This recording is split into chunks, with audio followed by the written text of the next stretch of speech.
Hello, and welcome to Tarot and Attachment. I'm Erin Smith. I will be doing the week ahead reading for the week of October 28th through November 3rd. And we are having a new moon at the end of this week on Friday in the sign of Scorpio. So I'm curious to see if any of that energy comes through this reading. For those of you who follow me on Instagram, I will be doing a new moon reading in a few days.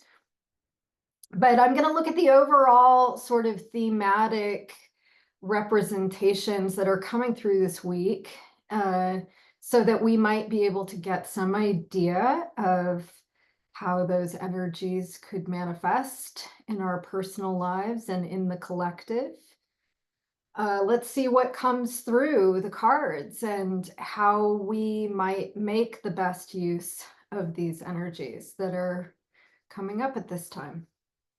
So I'm going to do my thing. I'm going to go silent and concentrate while I shuffle.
I'm just going to say a prayer over these cards.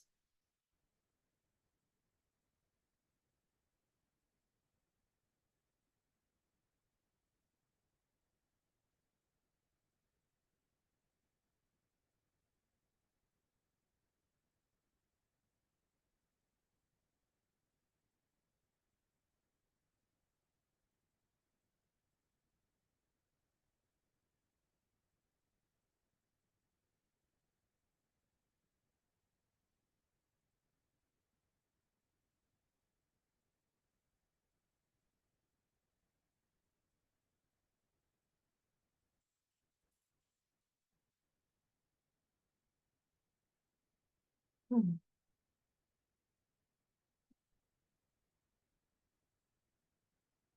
Wow.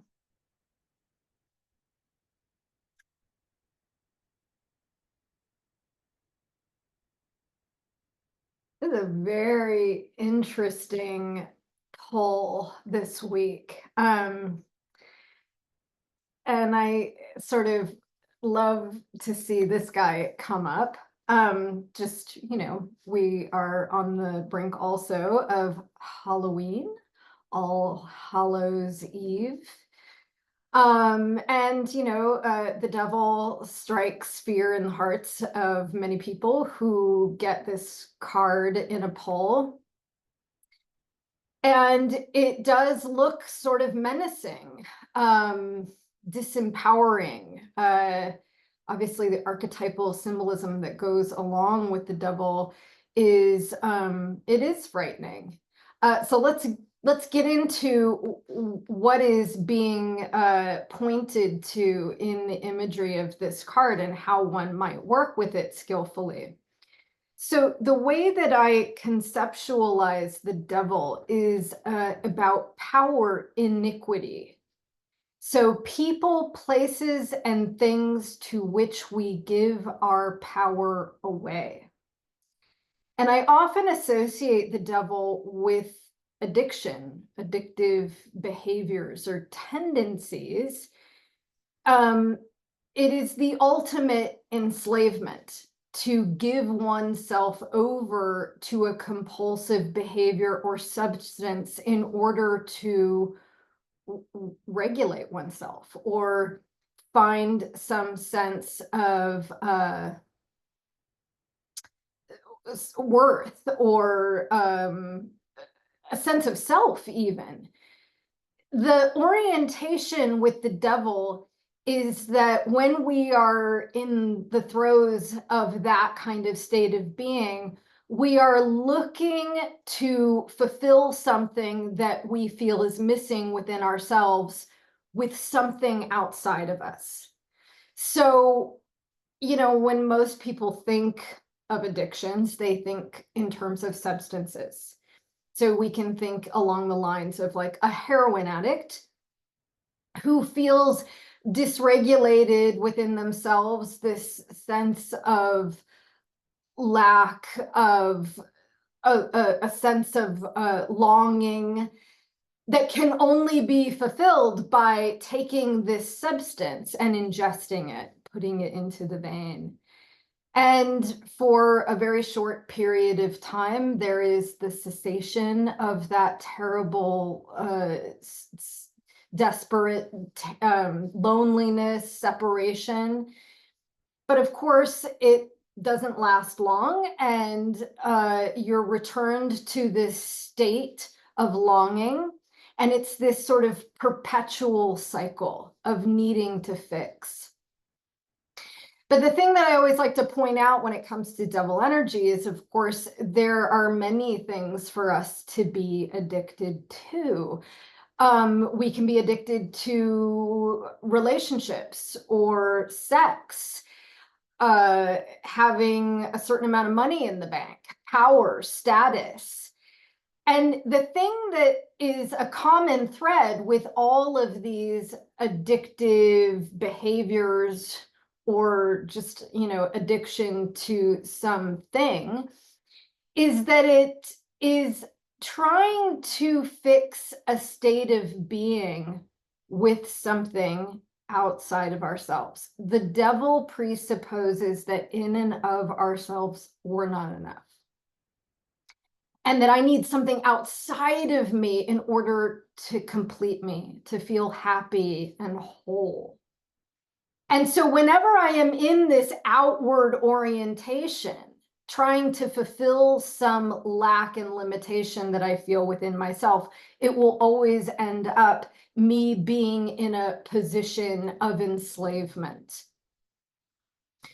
And so the way to break the bondage is to take my power back. That instead of like this orientation, like I'm not lovable until I get you to love me, right? Which is sort of the condition of codependency. I have to go within and recognize my own inherent worth and wholeness. And from this place, then and only then can I find some kind of equal relationship with others out in the world. That so long as I am operating out of this sense of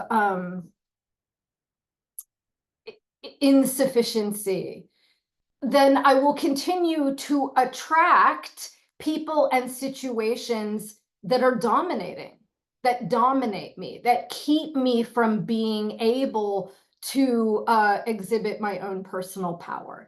And the thing I always like to point out, so, these figures are actually reminiscent of the lovers in the tarot. The lovers being this primordial man and woman who are bound to one another through an equal exchange of giving and receiving. There's reciprocity inherent in the lovers. There is collaboration implied within the lovers and a sense of wholeness. And this is really what we're being asked to find within ourselves when the devil arises in a reading. Where are we out of balance? Where have we given our power away? I can't be happy until I have this amount of money in the bank. I can't feel good about myself until I've received accolades from someone else. These are the kinds of things that we're being asked to look at in our lives and then take our power back. And once we are able to see that nothing needs to be fixed, that nothing is broken within myself, then these chains lift right off. We are freed from that bondage of this cognitive distortion. So again, this is sort of like where we're starting from today, or for this week. Where have we given our power away, and how can we come back into a state of recognition that everything I need to lead a happy, healthy life resides within? And there's very much an emphasis here on our relationship to ourselves and to one another, and that's coming up here with the King and Queen of Cups. So cups is the suit of the heart: love, emotions, intuition. And kings and queens represent mastery, maturity. The male and female, the feminine and masculine expression. And so, in the tarot, of course, everything is symbolic. It's a symbolic language. I mean, you can take certain things literally, and sometimes it plays out that way. But I find that it is far more illuminating to look at these images as being metaphoric. And the philosophical orientation of the tarot is that masculine and feminine energies relate much more to a Taoist perspective. So masculine energy asserts itself out in the world. It's an externalization of one's will. Whereas the feminine energy is much more internal. It's internally reflective. It's nurturing, holding space for something to grow. You can think of this in terms of yin and yang, active and passive principles, which are really defining features of a whole system.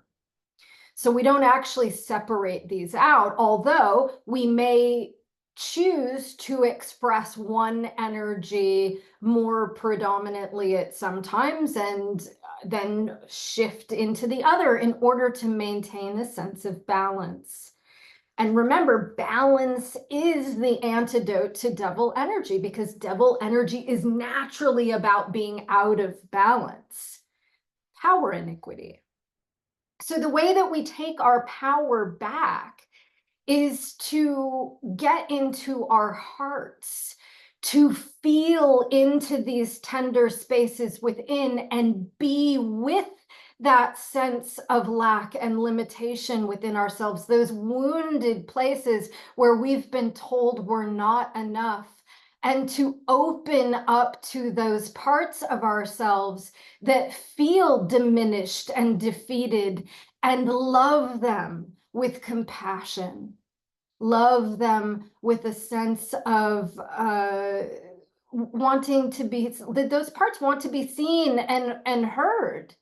And when we ourselves are willing to be with these tender places, these places that we're compulsively doing things to get out of, I mean, it really is one of the major markers specifically of substance use.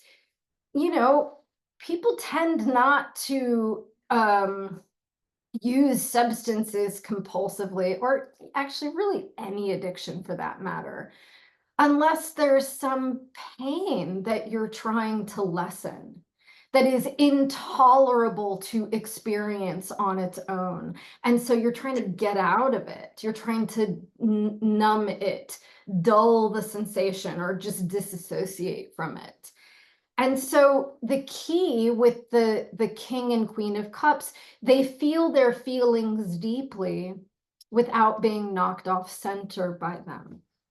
In psychological terms, we might term this affect tolerance.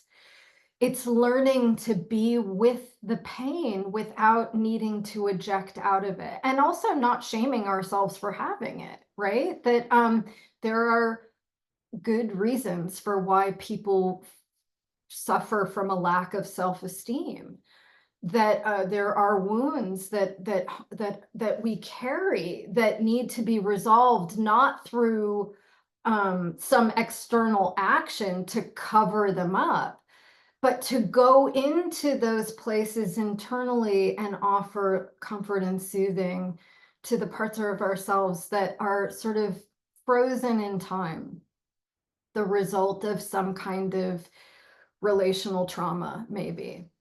And the promise here, what I love about these guys together, is that it's sort of saying that when we can do this work internally and find our own sense of wholeness, this kind of internal nurturing, then we are also able to find balanced and equal partnerships out in the world. We're able to find people within community that mirror this reflection of our own worth, but only when we're willing to see it for ourselves.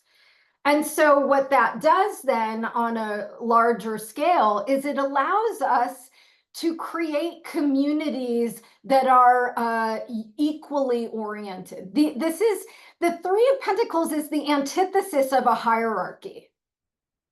So instead of feeling less than and trying to affiliate ourselves with some power that's being withheld, we find that strength and mutual aid within communities where each person is contributing something essential to the building of a whole.